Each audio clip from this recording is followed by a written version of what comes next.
En este capítulo de Inventando Chile conoceremos al doctor Luis Burcio, que persigue la cura contra el cáncer. Nos contará detalles de su asombroso proyecto. Además, nos adentraremos en el mundo de las impresiones en 3D a través de Andrés Biensovas, que logró patentar un singular sistema. Y en nuestra sección de historias ilustradas te contaremos sobre los orígenes del código Braille. Bienvenidos, aquí comienza Inventando Chile.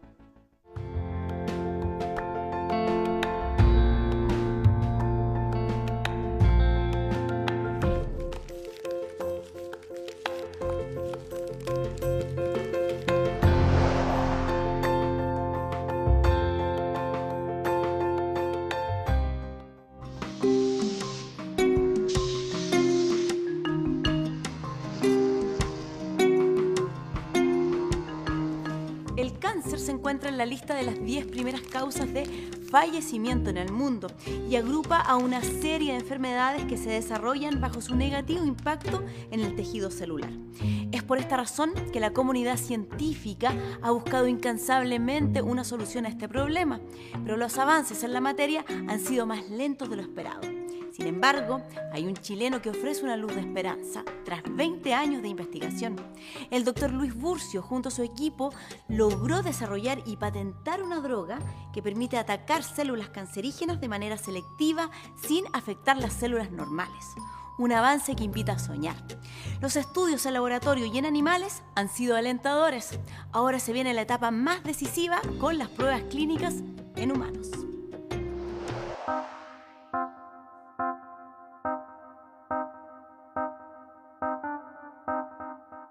En el mundo mueren alrededor de unos 7 millones, 8 millones de pacientes con distintos tipos de cáncer.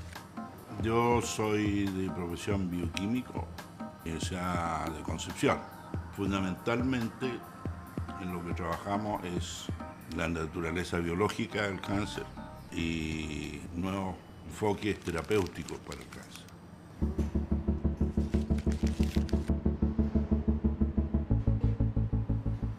Claro, si todo sale bien, se le va a dar, y juguemos a la ciencia ficción, se le va a dar a los médicos, a los oncólogos fundamentalmente, pero al cuadro médico completo, digamos, una herramienta poderosa para mejorar a sus pacientes, digamos. Los experimentos que tenemos nosotros en animales desaparecen. Desaparece el tumor, desaparecen las metástasis, los ratoncitos viven felices de la vida, siempre. Bueno, este laboratorio, la gente que está trabajando acá, su objetivo fundamental son aspectos básicos de cáncer. Cuando yo volví a Estados Unidos, en el año 80, me gané fondos para investigación. Mi objetivo era aclarar algo que todavía no está claro, entre paréntesis, es cuál es la contribución del espermatozoide al huevo cuando lo fecunda. Viendo distintos aspectos de este problema, para comprobar esta hipótesis, nos encontramos con unos ácidos ribonucleicos bastante extraños. Nunca habían sido escritos antes. Dije, ¿cómo pruebo la función de estos extraños RNA? Con una ignorancia magna, yo lo poco que sabía de cáncer era que las células de un tumor proliferaban. Un día se me ocurrió, voy a ir a hablar con un patólogo para ver biopsia humana y ver si en esa biopsia humana, en la parte que es tumoral, existe este RNA, esta molécula. Bueno, bingo, se hicieron los experimentos y solamente la región tumoral tenía este componente, esta molécula. Y de ahí me entró la pasión. Me divorcié de mi primera señora, me casé de nuevo con el problema del cáncer. Estos son dos tumores de melanoma de ratón, producidos en ratón. O sea, se inyectaron las células de melanoma en un ratón y después de un cierto tiempo se extirparon los tumores. Entonces, este tumor de acá, estos son dos tumores, se usan para obtener secciones delgadísimas de milésimas de milímetro, 5 milésimas de milímetro. Y con eso uno hace estudios histológicos del tumor. Y cuando nosotros hicimos el enfoque experimental en biopsia humana, allá en Valdivia, no sabíamos la estructura de la molécula humana. Entonces lo primero que quisimos hacer es obtener la estructura de la molécula humana. Una vez obtenida esa, nos dimos cuenta de que había una diferencia garrafal ahora entre una célula normal y una célula tumoral. La célula normal no solamente tenía la molécula que nosotros habíamos descubierto, sino que tenía además otras moléculas parecidas, pero que eran como la imagen virtual, como la imagen en un espejo de la primera molécula que descubrimos. Entonces, llamémosla eso a la primera la molécula A, de la segunda la molécula B. ¿Y qué es lo que encontramos? Fue algo realmente increíble. Que la célula normal, humana o de ratón, expresan la A y la B. Y la célula tumoral no expresa la B. Es persona non grata para la célula tumoral. Y es así como nosotros postulamos de que la B es un supresor de tumores.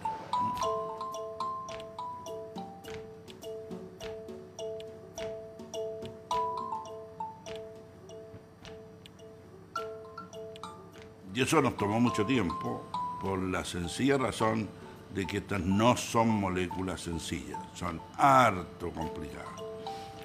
Por lo tanto, para establecer su estructura, mi gente y yo nos quebramos las cabezas, los dientes por mucho tiempo hasta que logramos obtener esta estructura.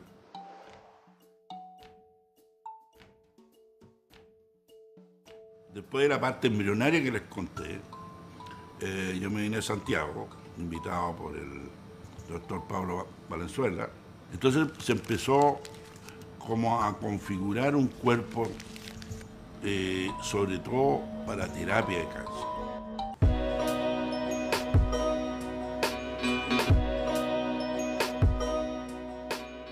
Cuando se llegó a esa conclusión y se decidió entonces empezar a hacer una aplicación de una patente para proteger nuestro descubrimiento.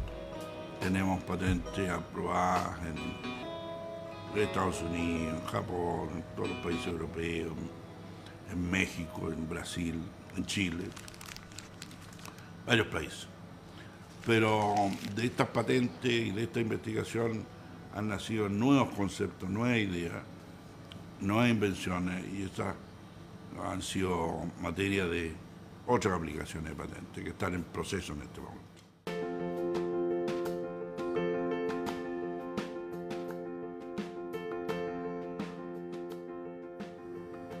Suponte tú que solamente 1.000.000 de pacientes pudiésemos tratar. ¿Y cuánto le cobramos al millón de pacientes? Entonces, pongámosle que voy a poner 10.000 dólares. Vale decir, estamos hablando de 6 millones de pesos. Baratísimo para lo que son los tratamientos del día. Eso le significaría a la empresa 1.000.000.000 de dólares al año. ¿Cierto? Y por lo tanto, para el Estado son 300 millones sin moverse de la oficina. Alguien me lo dijo. Si esto es así, esto es 3 o 4 veces lo que le llega a Chile cuando el precio del cobre está en $3. Hay mucha gente que no sé por qué no entiende que sin investigación el país va a seguir siendo pobre. La ciencia es la madre de la economía.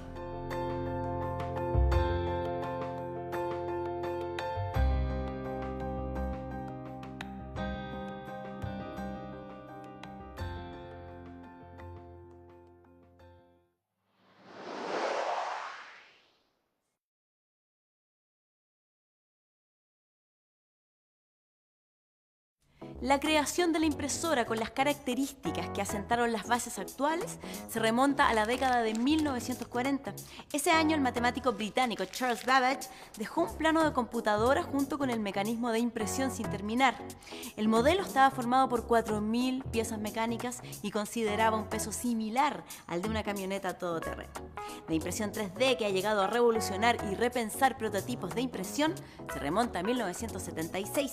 Esta tecnología funciona como las impresoras de chorro de tinta, pero en vez de tinta, depositan el material deseado en una serie de capas sucesivas para crear el objeto procedente de un formato digital. La siguiente es la historia de Andrés Biensovaz, un publicista profesional que se propuso hacer aún más eficientes los sistemas de impresión. Su proyecto lo llevó a montar la empresa Honeycomb Graphics.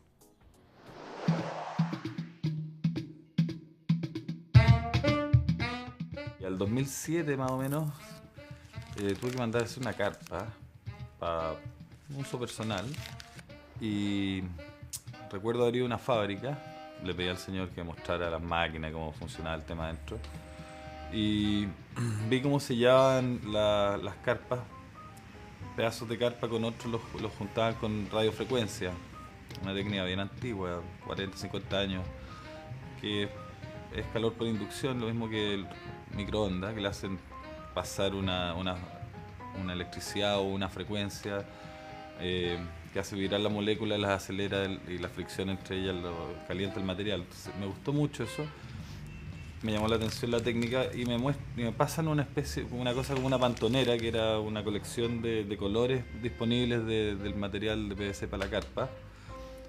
Y eran como 20 o 30 pedazos juntos y justamente estaban también pegados con radiofrecuencia. Entonces tenía un lomo igual que una revista que estaba todo sellado y lo habían cortado con guillotina para emparejarlo. Me llamó la atención que la parte de atrás del lomo se veía como un arco iris de varios colores paralelos. Y pensé, bueno, esto uno lo filetea, salen varias copias de este arco iris. Trabajaba también en gráfica, en tecnologías de gráfica en ese momento. Entonces dije, bueno, si en vez de ser líneas, estos fueran puntos que están sellados de esta manera, al cortar lonja yo podría hacer gráfica. Así se me ocurrió inicialmente la idea que después bauticé como Honeycomb Graphics.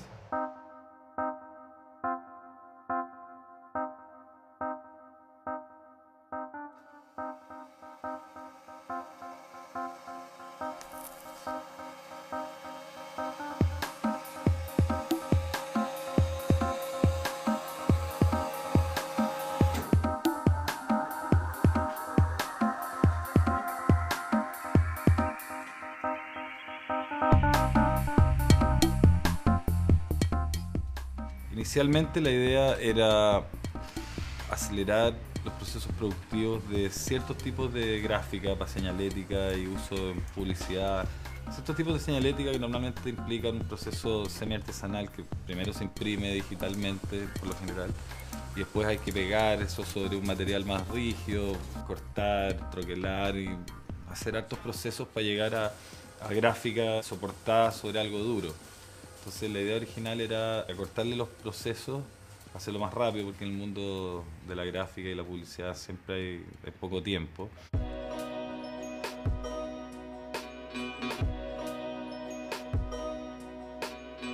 La idea original era el tema de agrupar filamentos de polímero y después fusionarlos con radiofrecuencia.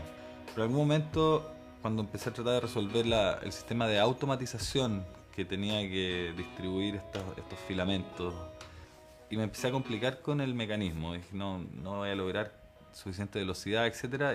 ¿Cuál sería otro camino? Y ahí se me ocurrió el tema de la colmena, el panal de abeja.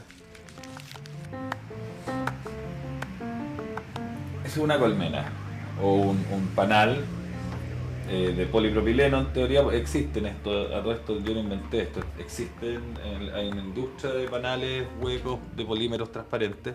Entonces la idea es que cada celda del panal la inyectáis con una resina probablemente fotosensible, que son líquidos viscosos primero y después se polimerizan, se endurecen ya sea con calor o con estímulos lumínicos.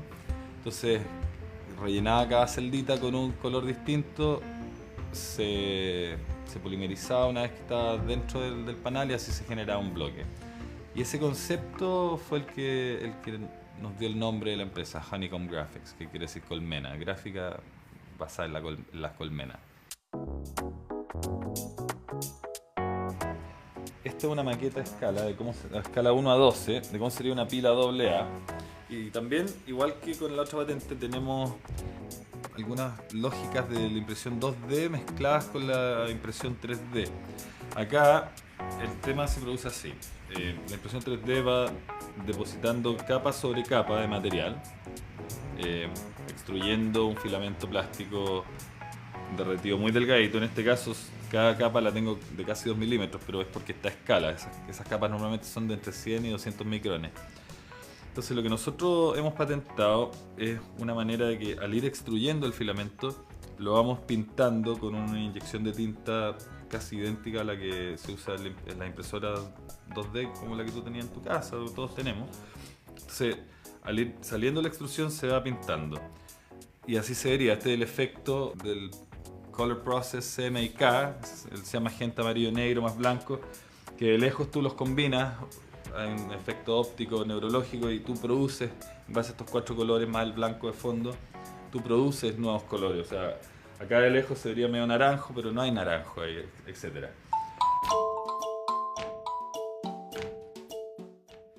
Sobre la marcha, después haciendo investigación y desarrollo y experimentos y todo, nos dimos cuenta que también tenía aplicación para el mundo de los objetos de diseño y los revestimientos para construcción y de interior y exterior. Todo esto, por ejemplo, un mosaico hecho de laurel, lenga y acrílico. Este acrílico está ahí para poner detrás, ponerle lucecitas. Y esto sale de un bloque hecho de barritas de madera que los fileteamos así. Se produce muy rápido y es un producto de altísima calidad, muy bonito para mi gusto, y no es tan caro como pareciese.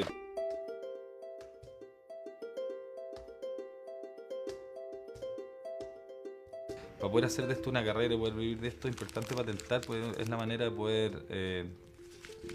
sacar plata del oficio. La primera patente nuestra es atingente al rubro de la arquitectura, también es atingente al rubro de la gráfica y también al rubro de las tecnologías de manufactura o técnicas de manufactura. Son 3 rubros en los cuales tiene algo que decir. Claro, el impacto que tendríamos en la industria gráfica una vez que logremos la alta resolución debiese ser muy grande, casi revolucionario, te diría yo, porque logrando hacer gráfica de alta definición con este método, los tiempos de producción se van a cortar no en 1 o 2 veces, sino que en una orden de magnitud, por lo menos 10 veces. Y te va a permitir hacer ciertos productos que tienen 4 procesos, hacerlo en 1 o 2 procesos. Lo que nos mueve, yo creo que es hacer las cosas mejor. Idear una manera mejor de hacer lo que se hace. Hacer la vida más fácil a la gente.